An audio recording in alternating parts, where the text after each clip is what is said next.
ଏଠାରେ ଉପସ୍ଥିତ ଥିବା ଗଣମାଧ୍ୟମର ଭାଇ ଏବଂ ଭଉଣୀମାନଙ୍କୁ ବହୁତ କମ୍ ସମୟରେ ଆସିଥିବାରୁ ସମସ୍ତଙ୍କୁ ଧନ୍ୟବାଦ ଜଣାଉଛି। ଆଜି ଯୁବ କଂଗ୍ରେସ ଗୋଟେ ସମ୍ବେଦନଶୀଳ ଘଟଣା ଉପରେ ଡାକିଥିଲା। ଆପଣ ଦେଖିଥିବେ 2-3 ଦିନ ତଳେ ପୁରୀର ସାଂସଦ जे सांसद अच्छा पुरीर से कोभली भाव राहुल गांधी प्रति जो अपमान मंतव्य देते आपण मैंने देखिए से देशद्रोही भाव में राहुल गांधी की विवेचित करते आपण मैंने देखिए पूर्व से जगन्नाथ मोदी की ऊपर कर देते आ पूर्व देखिए से बाचाड़ाम हो गले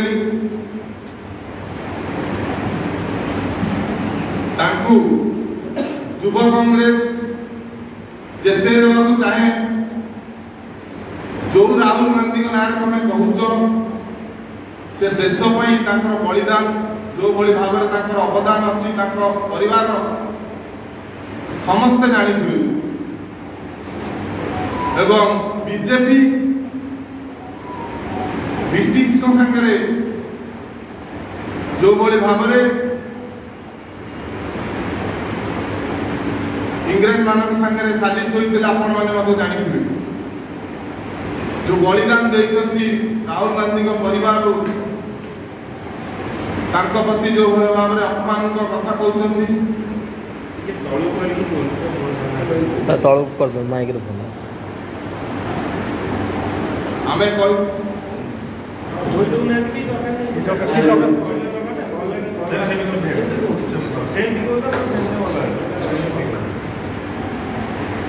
आम कहना चाहूँ तमें शांत रुह तमें आगामी दिन में युव कांग्रेस तार जवाब जोरदार दब तुमको आपण मैंने देखिए गणतंत्र को हत्या कोभली भाव में बीजेपी करुच्ची काली निमापड़े किसी युवक माने कला पता देखते से आज ना हत्या संगीन दफा लगे 109 तुरंत प्रत्याहार करा जाऊ आम दाबी करुचु तुरंत प्रत्याहार करा जाऊ आगामी दिन में युव कांग्रेस जोरदार तो विरोध कर संबित पात्र एवं तुरंत क्षमा मागतु राहुल गांधी की जो कहते आम दाबी करुचु जो ना उठार दि जाइए कांग्रेस तरफ विरोध करा जाऊ तुरंत आम पुलिस को चेतई देवा चाहूँ आम सरकार संगे लड़ुचु तुम संगे आम लड़ुना किंतु तुम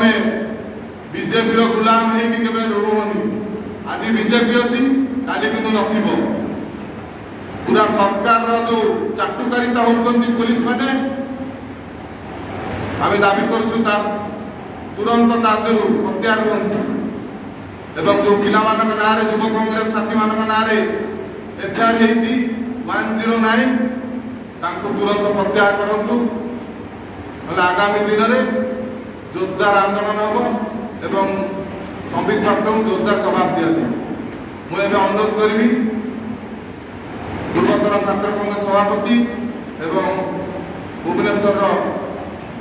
पार्लियामेंट सांसद प्रार्थी यासीन नवाज को से उद्बोधन